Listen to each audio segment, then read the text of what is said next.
Since 2000, the number of child laborers has declined by 1/3, yet worldwide 168 million children remain in child labor. More than 61 million primary school-aged children have never seen the inside of a classroom. And the same is true for another 71 million young teenagers. The numbers tell one story. The children in child labor have their own to tell.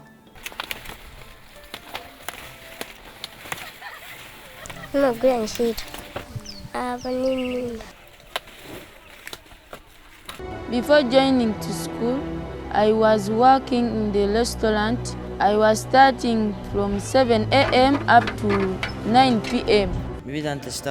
My life before was really bad. It was just me and my brother. We didn't have any support from my family. In 2010, representatives of government, employers' associations, and workers' organizations from nearly 100 countries gathered in The Hague to formulate an action plan to combat the root causes of child labor.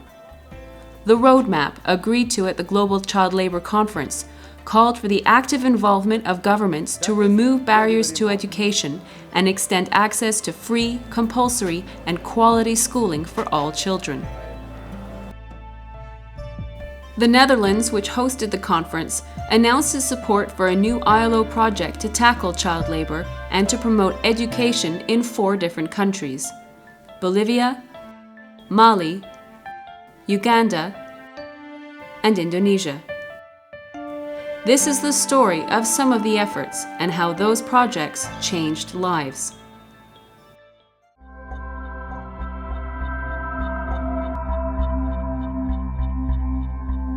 In Mali, 3 million children are in child labor, 2 out of every 3 under the age of 17. And nearly half of them work full-time without ever having the chance to go to school.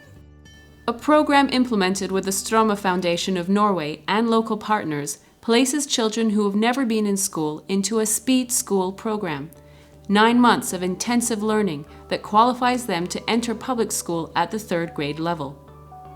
Ramata, who is 12 years old, is one of them.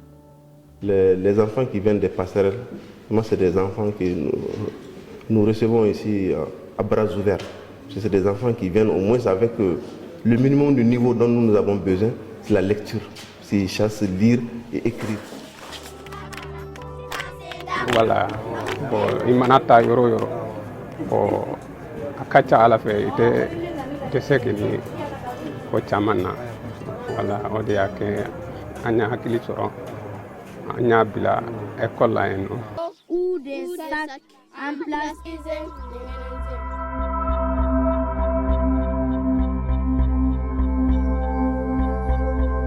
In Uganda, a project similar to the ILO IPEC initiative and funded by the U.S. Department of Labor has worked with community-based organizations to strengthen local efforts to ensure children are in school and not working. The Employers Organization and Teachers Trade Union have also played important roles. Even the teachers were not aware of how they could handle the children who are having this problem of child labor. Before we went for training.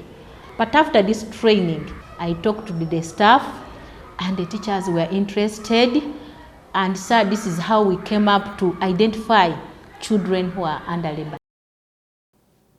Uganda has been hard hit by HIV/AIDS, leaving many grandmothers to care for children whose parents were lost to HIV.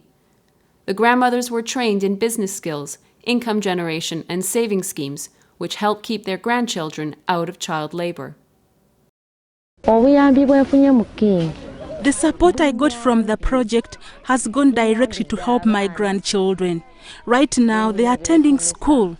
I'm hopeful that the business will prosper and continue to help them in the future.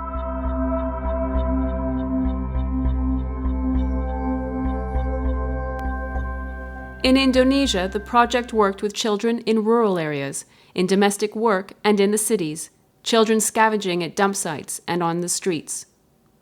With the support of the ILO and the Kampung Halaman Foundation, children in 3 different cities across Indonesia worked with mentors and filmmakers to create very personal films about their lives in child labor. Sungguhnya masih ada beberapa hal yang kami khawatirkan. Begini ceritanya, saya berharap Bapak dan Ibu mau mendengarkan cerita kami. The young people chosen by the project worked with their mentors for 6 weeks, doing story research, role plays, and group discussions. Then they began working on the actual filming of their own lives in child labor, whether it was scavenging, living on the streets, working in the garment industry, or in domestic work. The results are so powerful that the participating children are invited to speak to audiences about their experiences and what they learned, telling the story of their experiences in child labor and in school on film.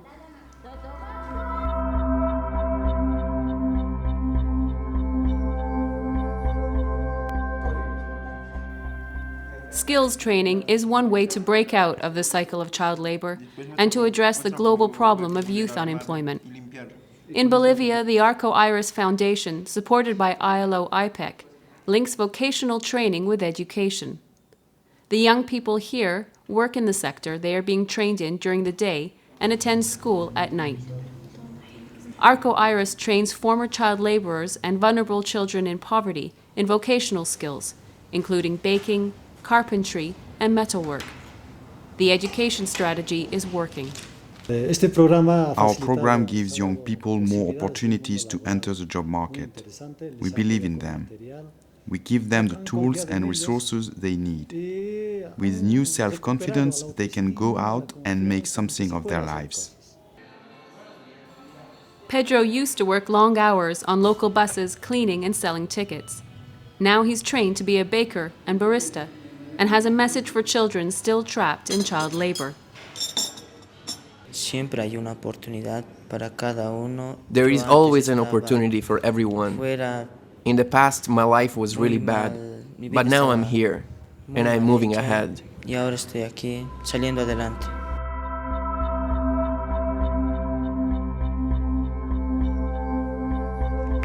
So what happens next? The United Nations is giving new attention to the issue of child labor. Former British Prime Minister Gordon Brown, now a UN Special Envoy, is spearheading a new initiative called Education First. The initiative has identified child labor as a major barrier to the goal of education for all. We cannot say that there is anything other than an education emergency that we need to solve.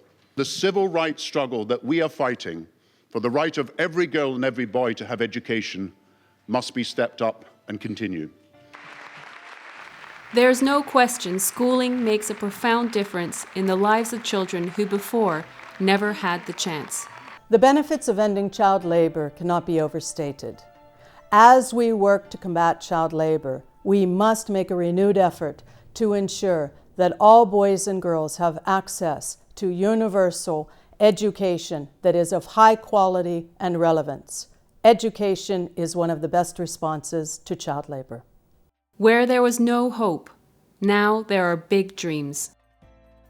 The subject I like is math, English and science. It's because I want to be a pilot. I like to become a doctor. I like science and SST, social studies. I like mathematics and English so much. I want to be an accountant and help my mother. I want to be the president of Uganda.